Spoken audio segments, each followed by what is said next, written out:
Howdy. So I have another old Ford ECU here.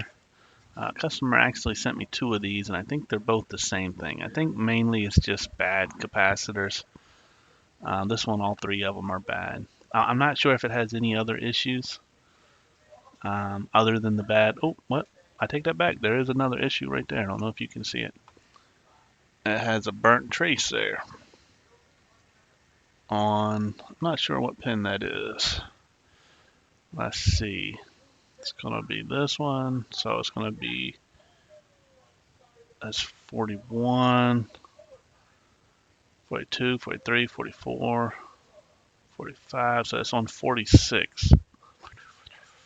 Yeah, so pin 46, whatever that is, it's got a burnt trace. So I have to see what that is. But anyway, before I replace the capacitors, I figured I'll try out my harness that I made the other day for the bench buddy here. This is one of the first harnesses I did, and it's just because I had like 4 or 5 of these to do. I figured it might be worth it to go ahead and make one. Let's see here. So I'm going to give it some power. Let me see. Guess I'll have to plug it in. Don't know where my power is at.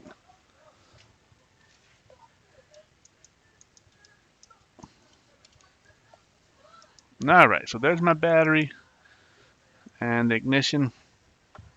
So I can't remember what this one is. I think it's the idle air control. This one is the fuel pump. I have something else on lamp 4. I can't remember what it was. Lamp 1 and 2 are for the injector. So lamp 1 is for, I think, in bank 1, and then the lamp 2 is for bank 2. 3, I don't have anything else hooked up to that. These indicators over here, one will be for the 5-volt reference and some other stuff. I have my diagram on my computer. I just haven't quite looked at it. But anyway, I'm going to power it up. Now, I see our fuel pump cut on and then cut off. I see our 5-volt supply there. I think that this, I don't know what I have set up there. I don't know what that is. It's a switch for something, but I don't know what I'm switching.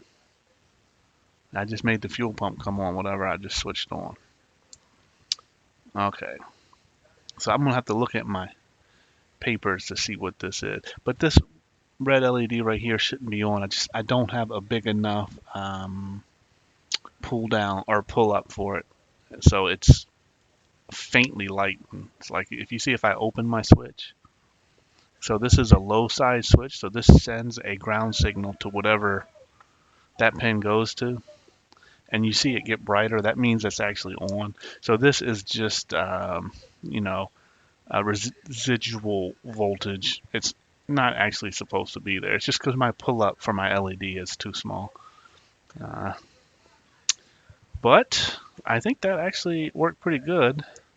Only thing is, I noticed when I turn the ignition off, it's not turning off. And I think if I remember from my old tester, that's because of this. No? Yeah, I'm not sure. I'm not sure why that's not turning off. But that's okay, because mainly I just wanted to check for the fuel pump. And we can, if I give it a crank signal, we can see the injectors come on. Let me see if I can find my Arduino. I still haven't programmed it. Still have not programmed it yet.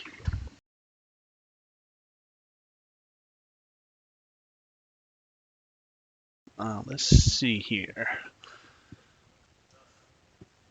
I gotta find the right wire for this. Okay, so I'm gonna try to use the signal that's already on here, which I think was the crank signal for EEC-IV I was just working on a little while ago. Okay, so I'm gonna put it on this pin right here. Yeah, there we go.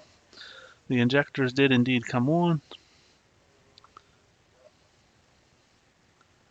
So that's good.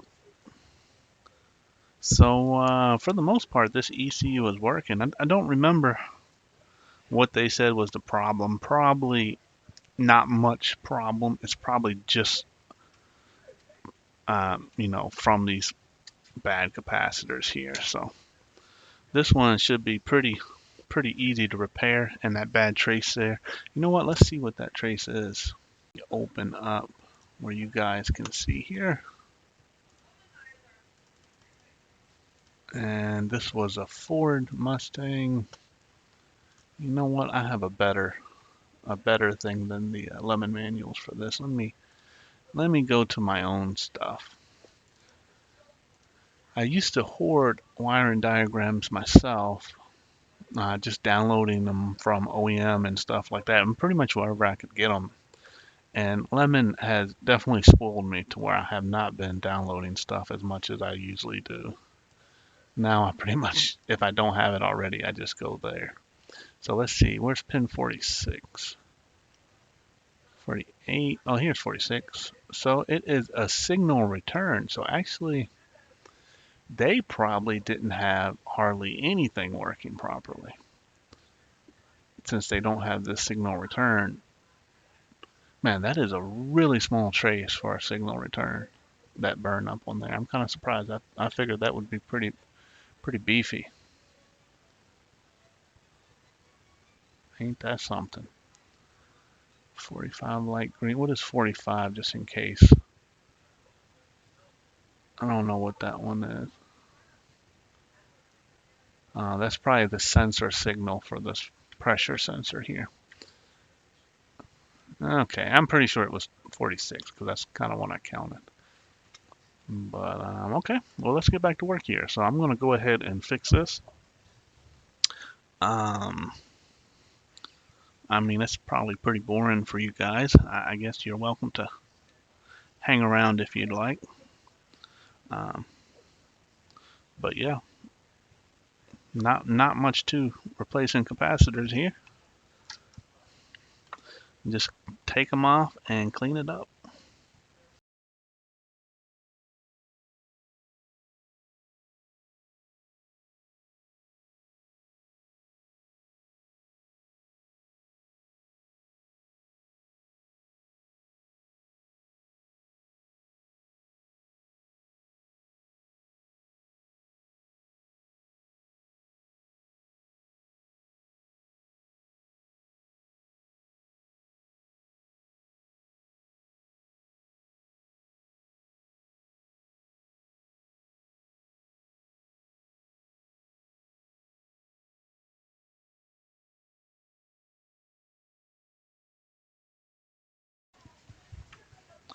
All right, so I've got the capacitors replaced, and now it's just time to work on this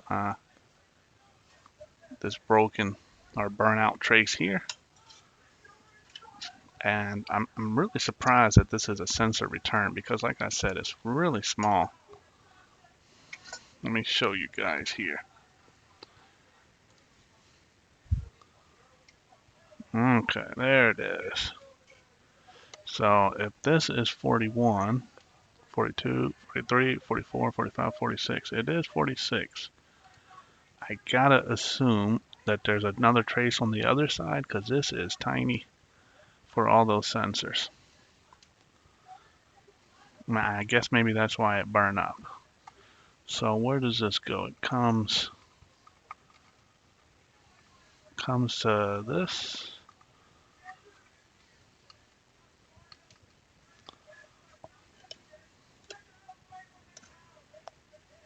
Right? Yeah, it comes to this, which is a diode here. You see, it's one of these. I don't know which one. It's the top one. And it's also connected to this capacitor here. I guess this capacitor goes to something else, but all right. This will be a rather easy fix. I'm just going to scratch away this conformal coating.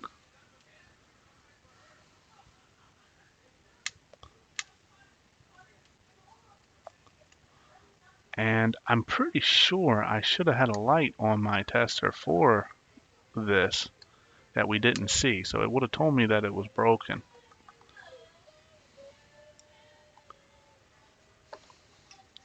But I did not check my my paper that shows me what everything was, 'cause I was kind of just checking the basic stuff to see if it worked.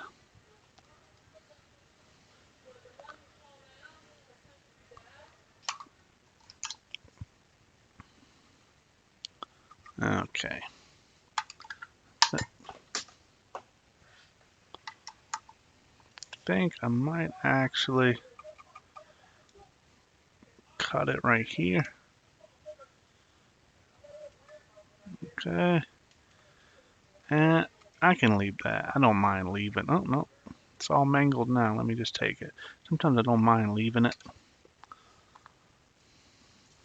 if it doesn't cause trouble. This one I want to leave because it's going over to this capacitor here.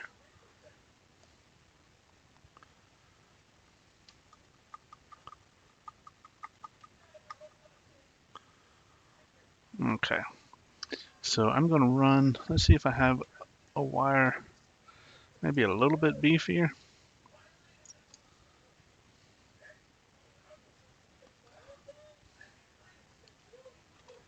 Yeah, I think we'll use this little wire here.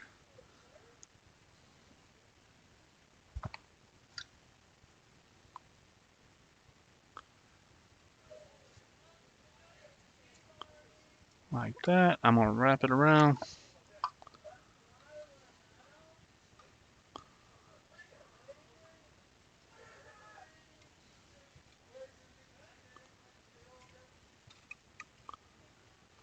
Okay.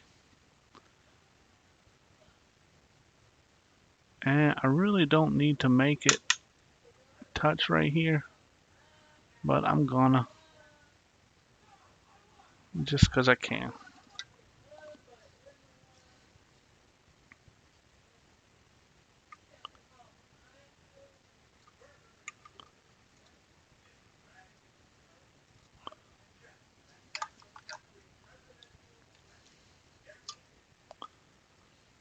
Alright, cut this off. Okay, I'm gonna clean it up a little bit. I want to push this down a little bit. I didn't like how high it was.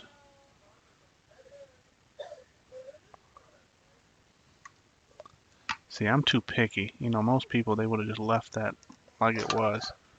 But I was not happy with it. Okay. And I will also do a little solder right on here where this trace is at. Okay, nothing fancy.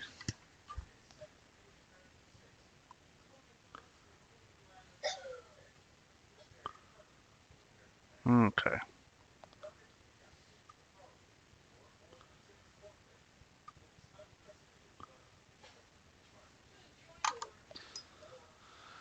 I'm pretty happy with that now.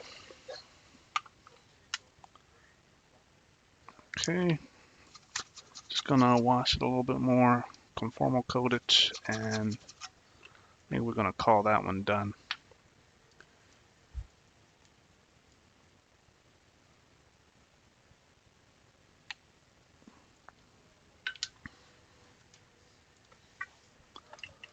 Okay. And let's see. It was pretty much working before on my tester, so I don't expect anything different this time. But now you see we have this green LED, and if you rewind in the video, we did not have that before, so that is definitely the sensor ground there. And that is the one that was burnt open and missing, so my tester worked perfectly. It did indicate that it had a failure in the sensor return. Alright, and we send it a pip signal and we do get our injectors firing, our fuel pump running again. I'm going to take it off. We should get our fuel pump turned off and our injectors should turn off. I would say this one is done, and I'm happy to see that that worked. Wasn't expecting it, but I did put it there for that reason. I tell you, I put it there because my RAM, my CM551 tester, I did not hook any sensor grounds up. I just tied it all to ground inside of here. And in the ECU, I didn't run that wire. I was being lazy, saving space on my plug. So I was like, man, I don't need to hook up a sensor ground. That's just, they're always internally tied to ground inside the ECU. And I was working on an ECU one day. Everything was working beautifully. And I couldn't find no problems with it. And I told my customer, I was like, I can't find any problems with it. But I'm going to open it up and take a look anyway. Because they were certain something was wrong with it. And I was like, okay. So I opened it up, and sure enough, I found a sensor ground had burned open. And I couldn't tell with my tester because I didn't have an indicator for that sensor ground. And ever since that day, I've learned that you have to also pay attention to the sensor grounds, even though they are typically internally tied up. You'll run into things just like that. You'll run into some that have these tiny little traces, or some even have big fat traces, but they've burned open. It's extremely rare, to tell you the truth. It's very rare to see it, but it does happen. So from now on, ever since that first time, I have always included indicators for my sensor grounds, or I hook them up in the harness. And typically I don't like to hook it up in the harness. I like to only have indicators because if it is missing, I don't want it to mess up the other stuff. One of the reasons I built this is because I like very specific pinpoint tests. And to do that, I don't want that bad signal ground interfering with my sensor signal when I don't want it to. So then I have to diagnose why the sensor signal is not working.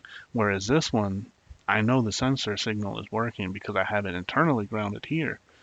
And then I would know that the sensor ground was bad because it's not indicating here. Anyway, I think that's it for this one. This one is done. We have the bad caps removed. We have the sensor ground fixed. As far as testing goes, everything looked good. These are extremely basic to test. I mean, there's a few other things that I would test with my multimeter, diode mode and stuff like that. But for the most part, you're getting the fuel pump running. You have your 5 volts here. You feed it, the pip signal, and you see the injectors coming on and the fuel pump come back on. You're pretty much good as long as there's no other specific stuff like the EGR, which I think the EGR even come on and cut off. So anyway, I'm pretty sure this one is done. I'm going to put the case back on it, and then I'm going to read the notes about it just to make sure that I know what the issues was, and then if I have to do any more specific testing on it, I will. But like I said, I'm pretty happy with it.